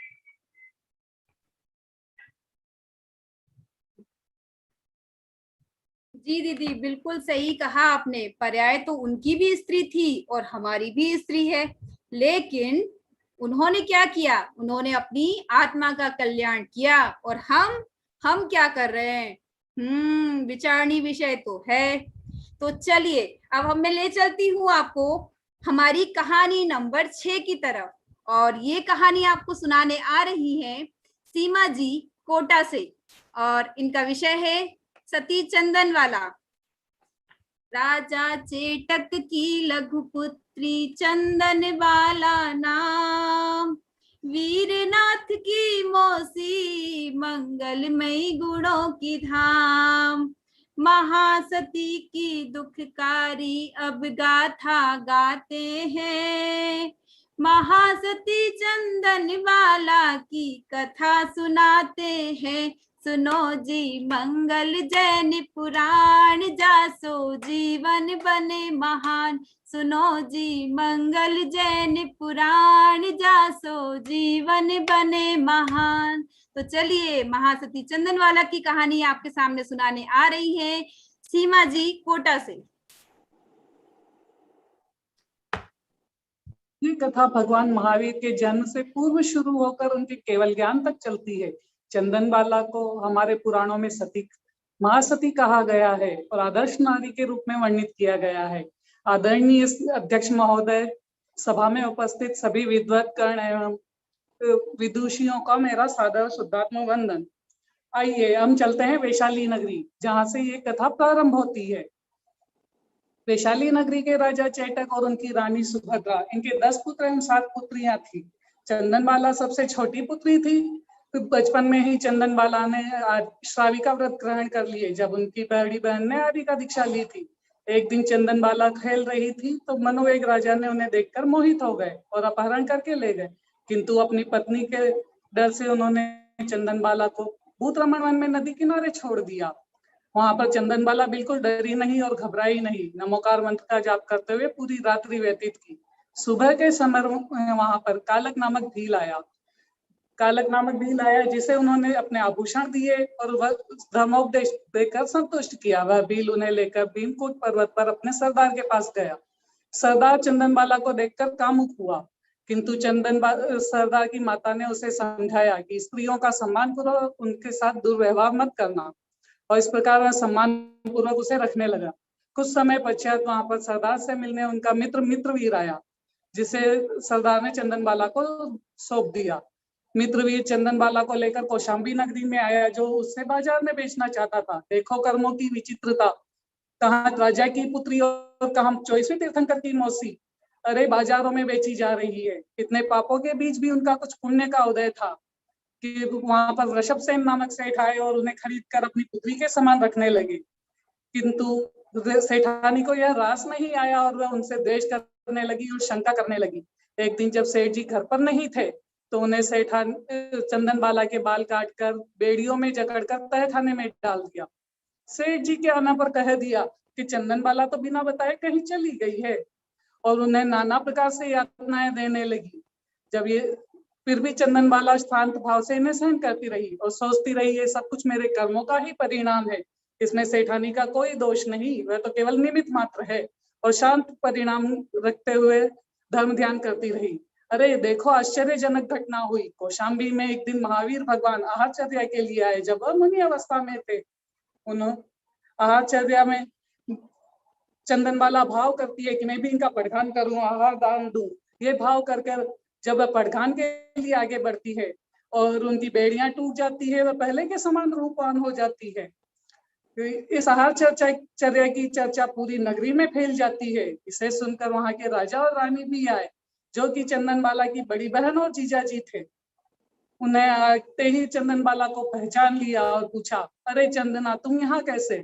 चंदनबाला ने अपनी पूरी व्यथा कथा उन्हें सुना दी, और जब उन्होंने राजा चेटक को भी बुलवाया। राजा चेटक आए और उन्होंने कहा, पुत्री चंदना, अपने घर चलो। तो चंदनबाला कहती, घर में ही तो थी पिताजी, कर्मों ने मुझे वहां रहने नहीं दिया। इन कर्मों की वजह से मैं जंगलों में घूमी, पहाड़ों पर रही, बाजारों में बेची गई और बेड़ियों में जकड़ी गई। मेरे बंधन तो केवल भगवान महावीर के दर्शन से छूटे हैं। मैं उन्हीं की शरण में जाऊंगी, उन्हीं का वंदन करूंगी, और उन्हीं के आर्य का दीक्षा ले ली और भगवान महावीर के समो शरण में मुख्य आर्य का बनी। इसी प्रकार हमें भी अपने परिणामों को शांत रखना चाहिए, और कोई भी कष्ट हो, यातना हो या छोटा बड़ा कोई भी कष्ट हो, हमें अपने परिणाम शांत रखते हुए उन्हें सहन करना चाहिए और धर्म ध्यान करते रहना चाहिए।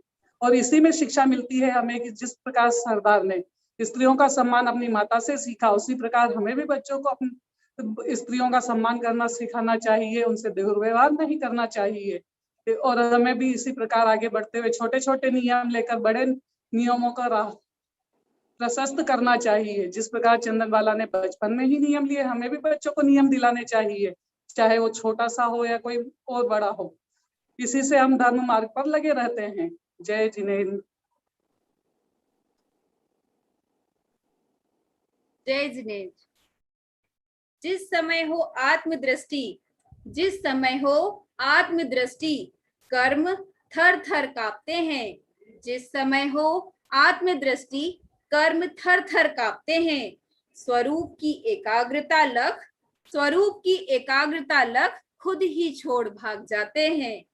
तो आप सबके सामने अब मैं एक कहानी ला रही हूं जो बुंदेलखंड से है।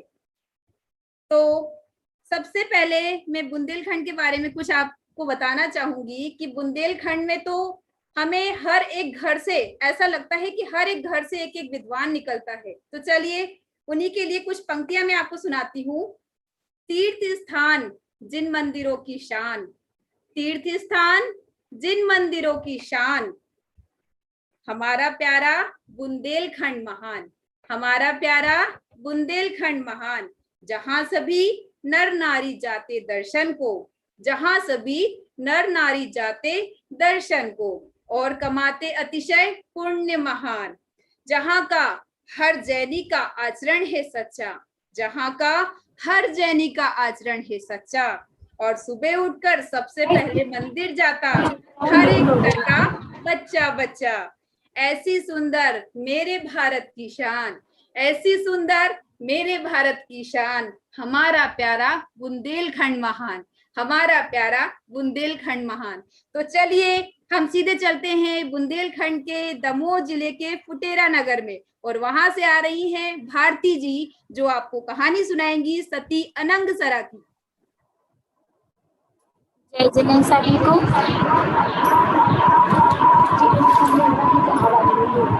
दीदी मैं 2 मोबाइल से जुड़ी होंगी, एक लैपटॉप से, एक मोबाइल से। तो जब मैं नाटक दिखाऊंगी तो जो आगम नाम से है तो उसको स्क्रीन पर ला देना आप भाभी वो दूसरा मोबाइल दूर कर दीजिए क्योंकि आवाज डिस्टर्ब हो रही है।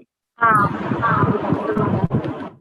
उसका मुंह में रख दो, अभी ऐसे चालू रखना। चलो, जय जिनेंद्र सभी को। सम्मानीय मंच एवं यहाँ पर उपस्थित भक्त आत्माओं को मेरा सादर जय जिनेंद्र। मैं आज आप सब लोगों को सती अनंगसरा की कहानी सुनाने जा रही हूँ। अनंगसरा विदेह क्षेत्र के चक्रवर्ती चक्रधर की पुत्री थी। अनंगसरा पंच परमेष्टि की भक्ति से उपार्जित पुण्य के उदय से सर्वांग सुंदर कन्या थी।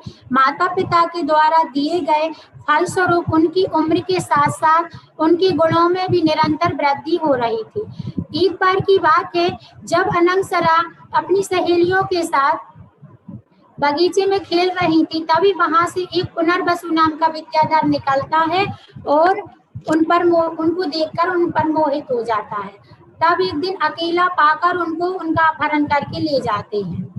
सच ही है, जब अंतर में काम की अग्नि प्रज्वलित होती है तब जीवों के बहुत दिनों से पाले गए चरित्र और योग अयोग के विवेक को भी नष्ट कर देती है।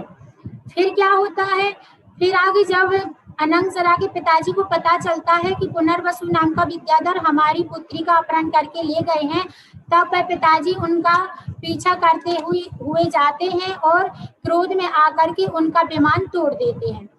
तब पुनर्वसु भी व्याकुल होकर अनंगसरा को वही आकाश से नीचे फेंक देते हैं और उनकी जो वर्ण लघु नाम की विद्या थी उसके द्वारा वह कन्या एक घनघोर जंगल में गिर जाती है। वह जंगल कैसा होता है, वह जंगल इतना घनघोर होता है कि वहां पर एक भी सूर्य की किरण नहीं पहुंच पाती है, अंधेरा ही अंधेरा छाया रहता है। और कैसा होता है, बाघों की चीत्कार सुनाई देती है, सियारों की चिल्लाने की आवाज सुनाई देती है और विकराल अजगर रीछ भालू आदि इस प्रकार के वहां पे जानवर थे।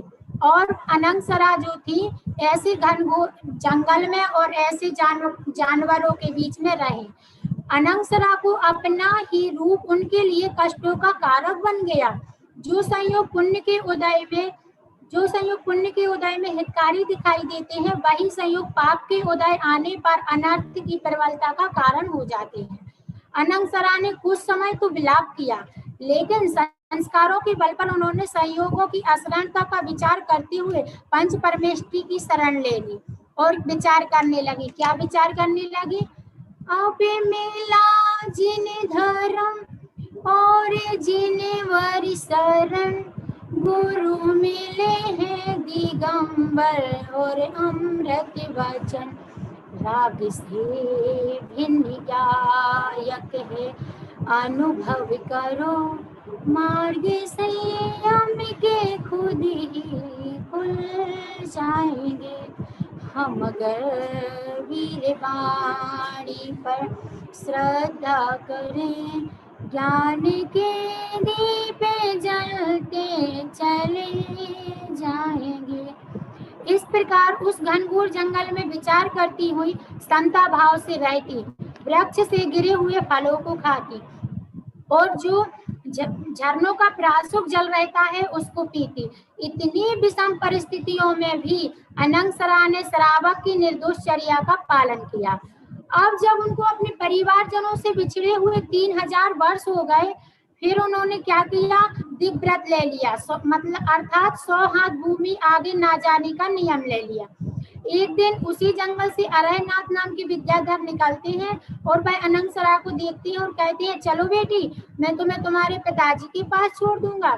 लेकिन बेटी कहती है नहीं नहीं, मैंने 100 हाथ भूमि आगे ना जाने का नियम ले लिया है, तो मैं इससे आगे नहीं जा सकती हूँ। तब वह विद्याधर तुरंत ही उधर से निकलता है और चक्रवर्ती चक्रधर को अनंगसरा की सूचना देते हैं। और फिर सूचना सुनते ही चक्रवर्ती अपने 22,000 पुत्रों के साथ तुरंत ही वहां से निकल जाते हैं और जंगल की ओर प्रस्थान करते हैं। जंगल की ओर प्रस्थान करते हैं। अब जब वो जंगल की ओर जाते हैं तब इसका दृश्य मैं आगे आप सब लोगों को वीडियो के माध्यम से दिखा रही हूँ, तो आप सब लोग ध्यान से देखिएगा।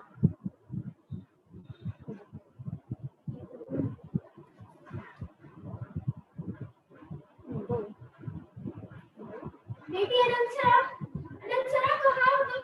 बेटी कहाँ चली? रुको म्यूट हो। हाँ बेटी अनंतसरा, दीदी आप इसको म्यूट कर दीजिए, अनम्यूट कर दीजिए गम जैन को।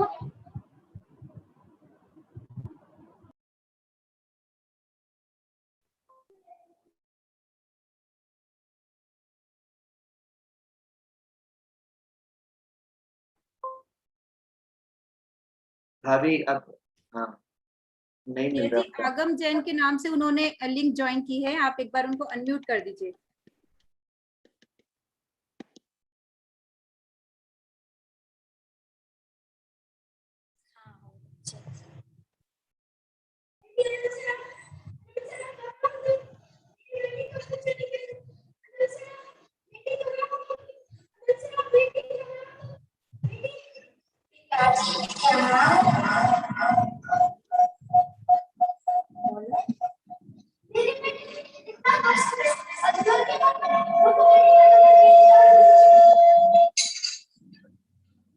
रुक जाइए पिताजी, आप एक प्राणी को बचाने के लिए दूसरे प्राणी का बलिदान कीजिए।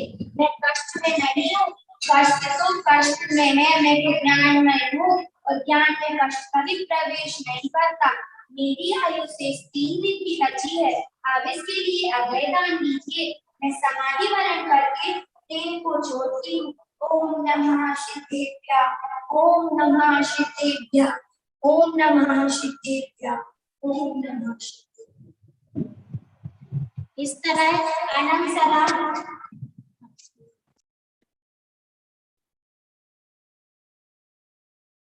भाभी आप बोलिए। साथियों तो देखा आपने किस तरह से अनंगसरा ने एक मूक प्राणी को जीवन दान दिया। तो बच्चों अब आपके सामने हमने कितनी कहानियां सुनाई? 7 कहानियां। तो आपको इन सब से क्या सीख मिलती है कि कैसी भी परिस्थिति हो हमें हमेशा अपने धर्म के मार्ग में ही लगे रहना है। चलिए अब हम चलते हैं सीधे अपने मंच पर आसीन विशिष्ट अतिथि श्रीमती अलका जी चांदवाड़ से हैं। भाभी जी के पास चलते हैं और उनसे पूछते हैं कि आज का जो प्रोग्राम है, जो विशेष गोष्ठी रखी गई थी, वो आपको कैसा लगा।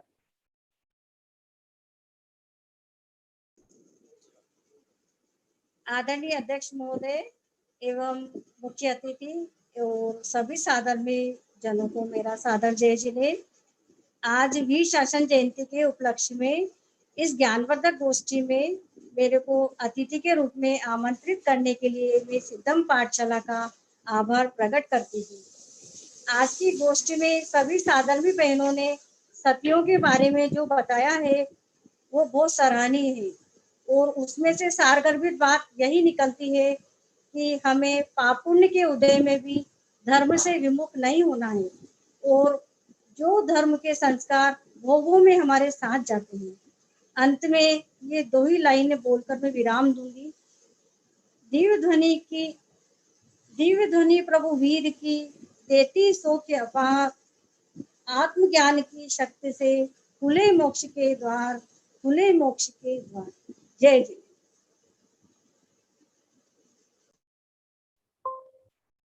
बहुत बहुत धन्यवाद भाभी जी आपका।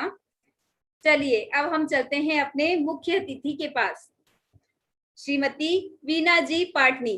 भाभी जी आप भी हमें बताइए कि आपको हमारा ये प्रोग्राम कैसा लगा।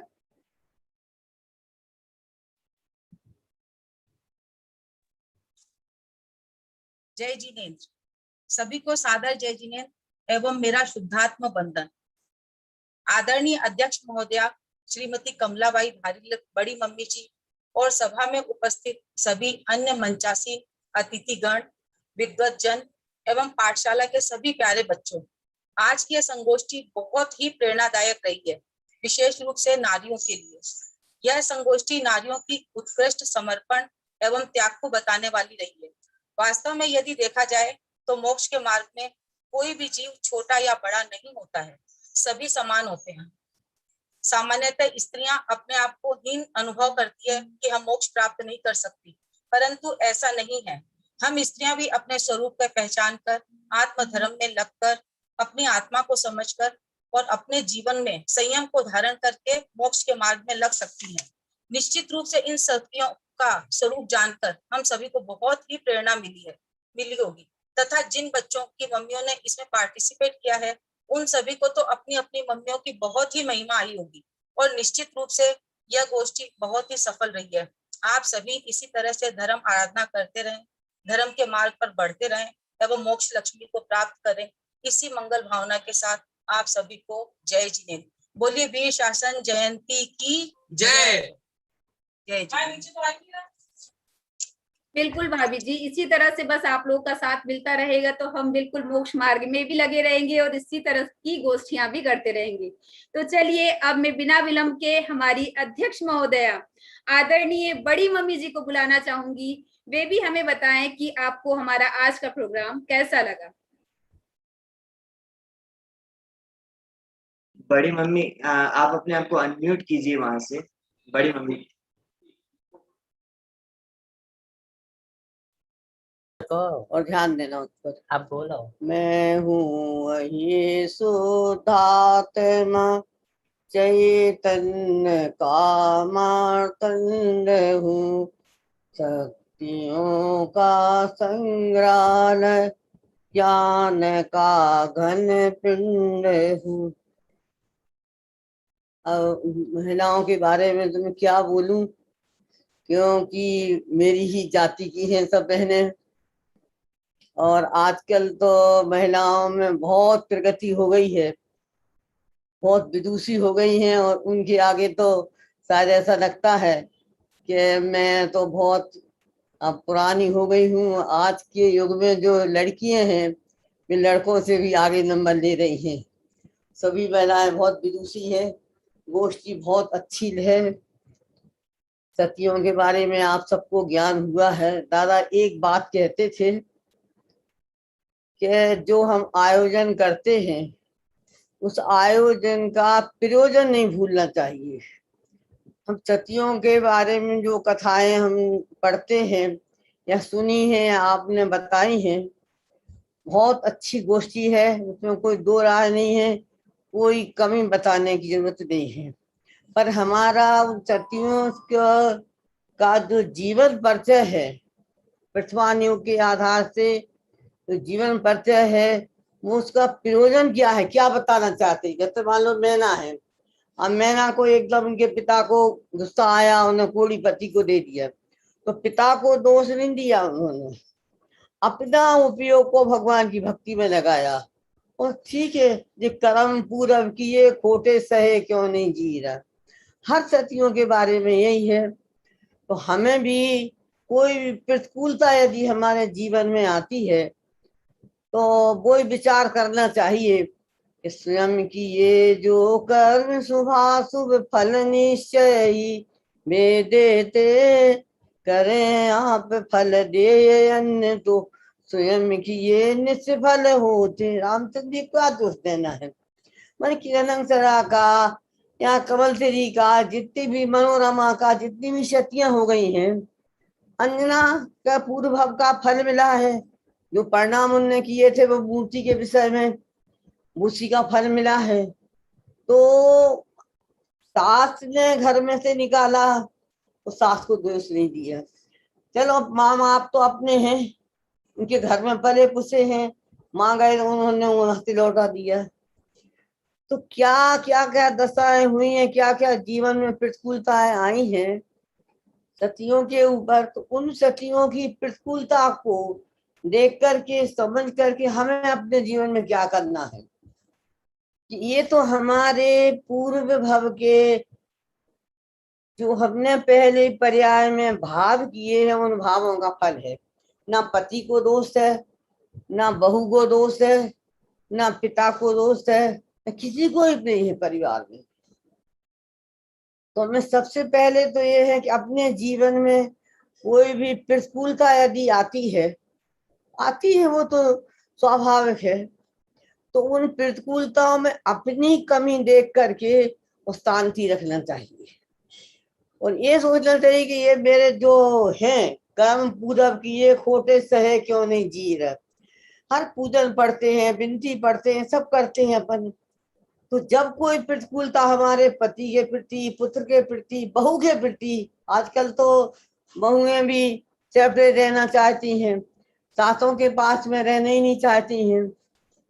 मैंने मेरे उदाहरण छोड़ देना, मेरा तो पूरा परिवार साथ में है, और मैं बता रही हूँ कि आजकल की जो लड़कियां हैं इतनी स्मार्ट आ गई हैं कि बे परिवार में नहीं रहना चाहती है। तो मेरा एक ही उद्देश्य है सब बहनों को कि आप अपने परिवार में जो बड़े हैं उनको सम्मान देना चाहिए। तो तुम्हारी जो बहुएं आएंगी वो सम्मान देंगे। हमारी सासू ऐसा सम्मान देती अपनी सास को, तो हम क्यों नहीं दें।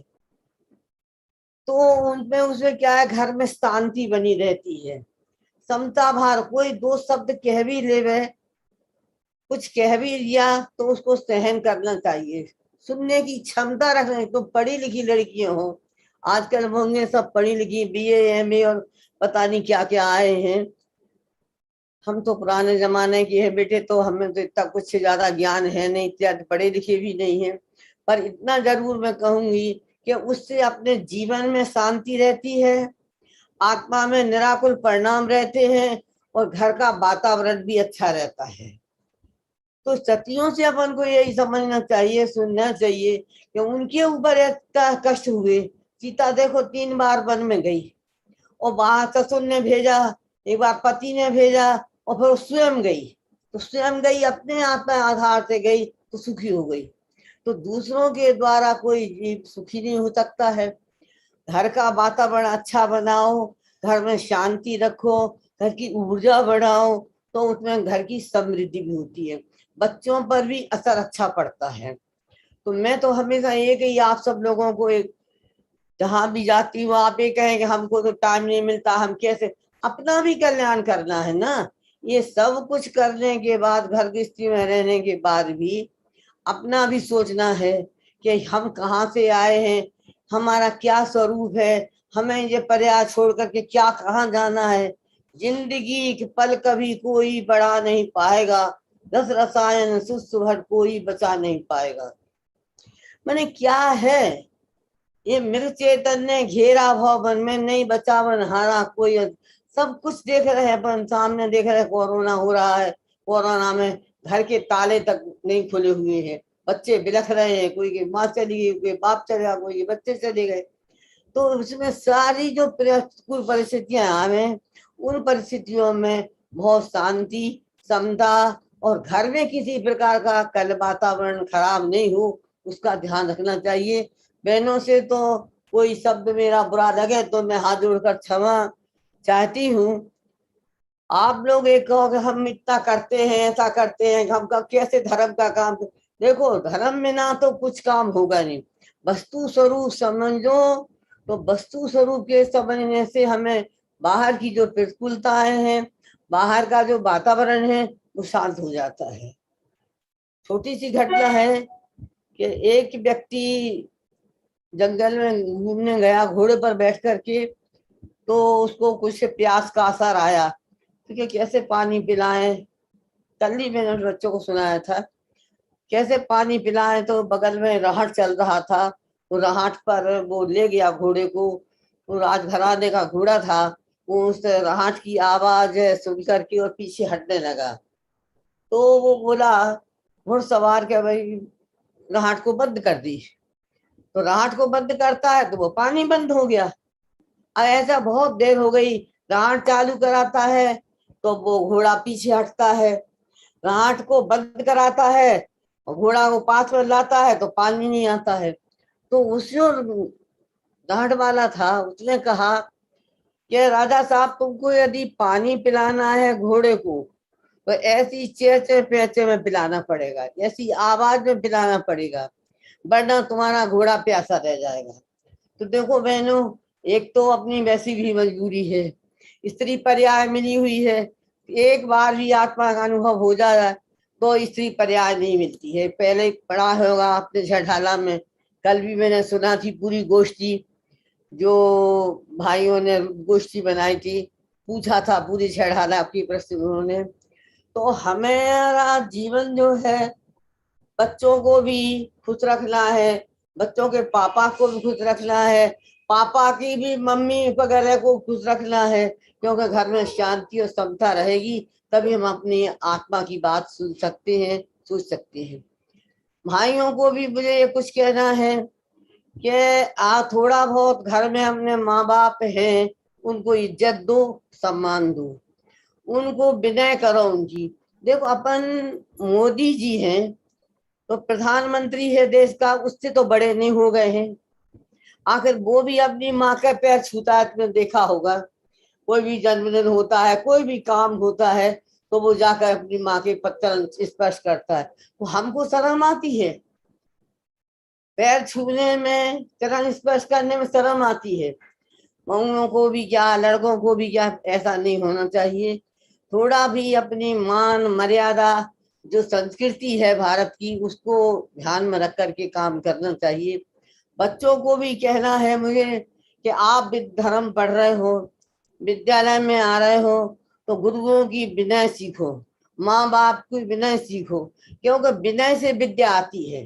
करी बहु गुण में बड़े जन की ज्ञान का पावे, ज्ञान की भी गए हमारा सम्मान के साथ, बड़े लोगों की विनय के साथ में आता है। निर्माणी की विनय करना है, माता पिता की विनय करना, गुरुओं की विनय करना। और जो धर्म पढ़ रहे हैं तो उसमें बाहर का आचरण, बाहर की सभ्यता, बोलचाल की भाषा अपने जीवन में आना चाहिए। इसमें कोई बाहर जाए तो ये नहीं कौन से विद्यालय का विद्यार्थी है, कौन इसका गुरु है, तो ये बहुत लंबी लिस्ट बनती है। इसलिए माता बहनों से भी यही है कि घर में शांति हो। कोई प्रतिकूलता अपने लिए आती है, बड़ी बड़ी सतियों पर भी प्रतिकूलताएं आई हैं, आप सबने देखी है, अभी बताई भी है, पढ़ी भी है, और आगे भी अध्ययन करोगे। तो इन प्रतिकूलताओं में हम विचलित नहीं हो, अपने धर्म को भी नहीं छोड़ें, धर्म का आश्रय लें, वस्तु स्वरूप का आश्रय लें। कि ये जो कुछ प्रतिकूलता हो रही है, मान लो सास की प्रतिकूलता है, बहू को की प्रतिकूलता सास को भी है, या भाभी नन, किसके भी परिवार में तो खटपट होती है, चार बर्तन रखते हैं तो होती आवाज। तो उसमें ये होना चाहिए कि थोड़ा वस्तु स्वरूप ही समझना चाहिए कि वस्तु का स्वभाव क्या है। तो जब हम वस्तु स्वभाव समझेंगे तो वो तो फिर हमारा जीवन में उतरेगा।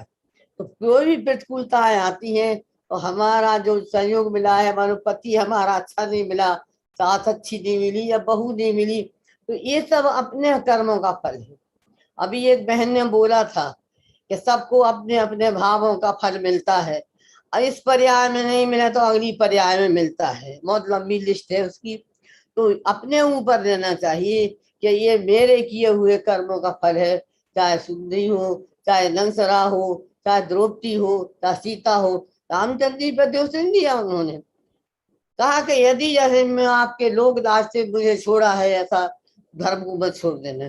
तो कोई घर में प्रतिकूलता आती है तो अपन को इन सतियों से यही सीखना है, यही शिक्षा लेना है कि जो कुछ भी प्रतिकूलताएं आती हैं बहुत शांति के साथ में अपने उदय को सोच करके, अपने उदय को समझ करके, और हमें समता रखना चाहिए।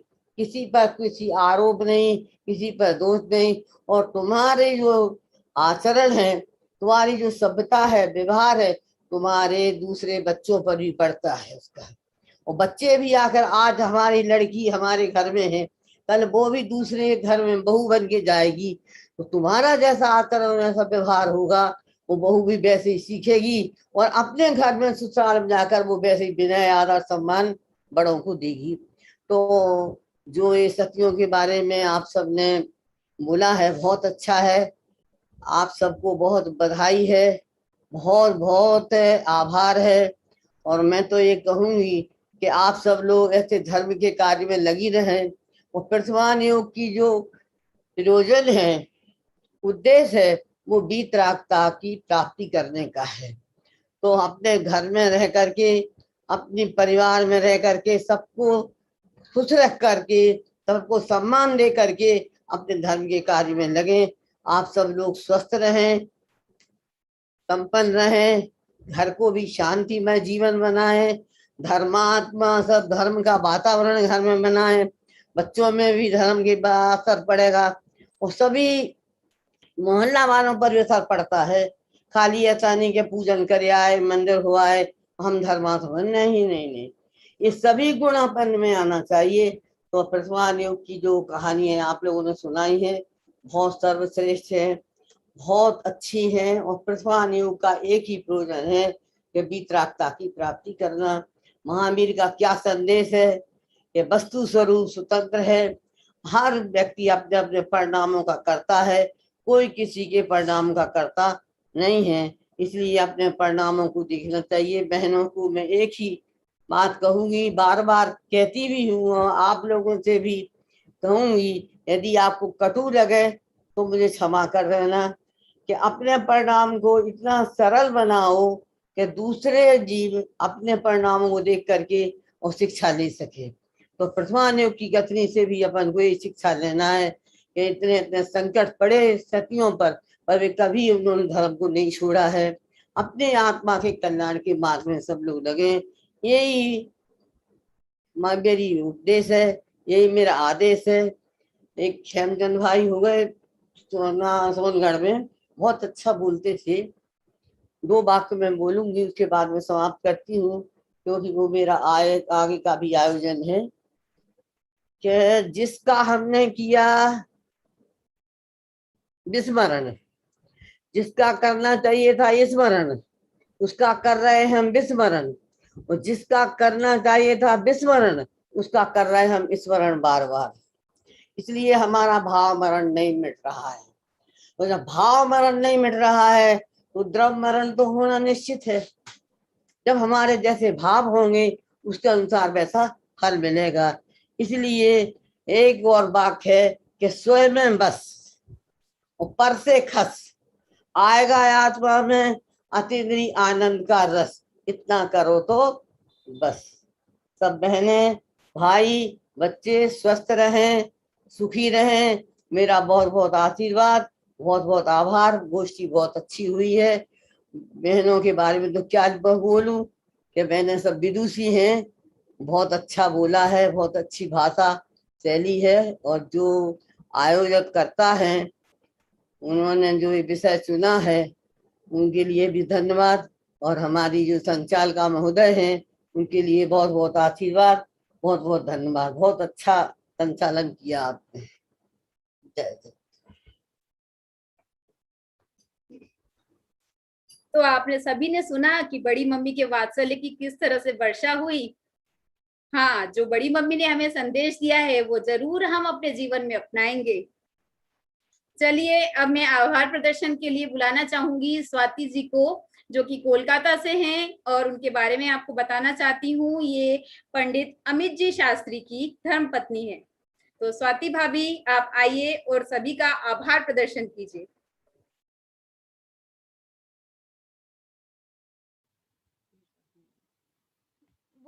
वीर शासन जयंती की जय हो, जय हो, जय हो। मम्मी ये गोष्ठी का प्रोग्राम कितना अच्छा हुआ, मुझे तो इसमें आनंद दिया गया। मम्मी सारी आंटियों ने इतने अच्छे से हमें स्टोरी सुनाई, तो क्या आप उनका आभार व्यक्त नहीं करोगी? वो भी 5 मिनट पूरी सतियों का जीवन परिचय सुनाया, कोई कम बात नहीं है। अरे बेटा करूंगी ना, आभार व्यक्त करने के लिए तो मुझे चुना गया है। श्री जिनवर की दिव्य ध्वनि से बरसे अमृत वाणी, इसका तुम रसपान करो, सुनो भव्य है प्राणी। हमारी सिद्धम पाठशाला में बैठे सभी भावी सिद्धों को मेरा सादर जय जिनेंद्र। मुमुक्षु आश्रम कोटा के सानिध्य में संचालित इस सिद्धम पाठशाला के भाग्यशाली बच्चों की मम्मियों के द्वारा ये गोष्ठी का भव्य आयोजन किया गया था। इस गोष्ठी से मैंने ये सीखा कि जैसे हमारी सारी सतियों ने हर कठिन परिस्थिति में हमारे जैन धर्म को सिर माथे पे रखा है, वैसे भी हमें भी हमारे जैन धर्म की अटूट श्रद्धा होनी चाहिए और किसी भी कठिन परिस्थिति में डरना नहीं चाहिए। सही कहा बेटी। अब सबसे पहले मैं आभार व्यक्त करती हूँ बड़ी मम्मी का, जो कि